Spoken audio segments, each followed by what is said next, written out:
partner of the Caldwell Zoo. This week we have all been shivering through the chilly weather, and the animals at the zoo are no exception. I visited the zoo to find out how they protect our four-legged friends from the cold.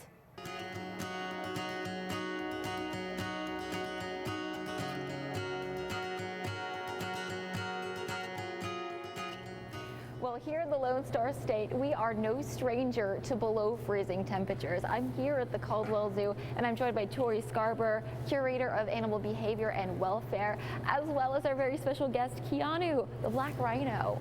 So I know that some of us are fans of the cold weather here in the Piney Woods, but is Keanu? He does not mind the cold weather. So Keanu is actually from South Africa, and a lot of people don't realize that the rhinos in South Africa can experience really cold weather.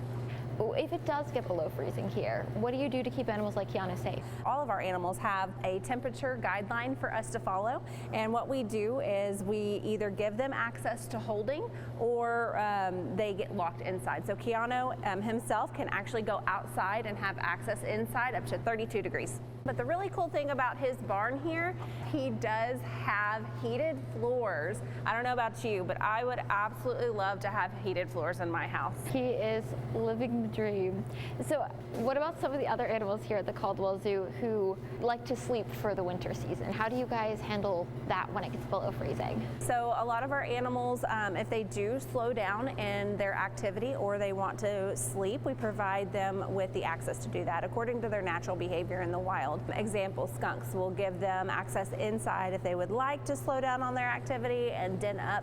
We also provide outdoor exhibit dens as well.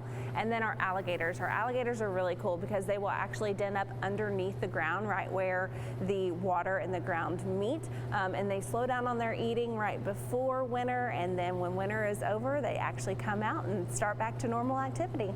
Is there anything you have to do different with their food as we get into the heart of winter? I know that bears sometimes like to bulk up ahead of the coldest parts of the season. Absolutely. So we do provide a lot of our animals with supplemental winter diets that are higher in fat. Their bodies work harder in the winter to keep themselves warm. Just the extra nutrition as well as some hay that they can eat as well. So if it does get below freezing, does the zoo close? So the zoo actually does not close other than 3 days out of the year, Thanksgiving Day, Christmas Day, and New Year's Day, unless the weather is unsafe for the visitors to come out and walk around. Okay, so we have a heater and it appears to be a heat lamp. What animals use this? Yeah, so a lot of our animals have access to these. We'll actually place these in their indoor holdings or around the exhibits. And this allows the animals choice and control to be able to get as close to a heating source as possible if they are cold and they can warm up. We also take into consideration the natural climates that these animals experience out in the wild and try to provide what they would be experiencing in the wild. So if they're a tropical animal, we're going to be providing them with heat as much as possible. And if they're an animal from a snowy climate, do they get to stay out and enjoy the cold? Yes, we do allow them access if they are an animal that does experience cold in the wild, and they absolutely enjoy it.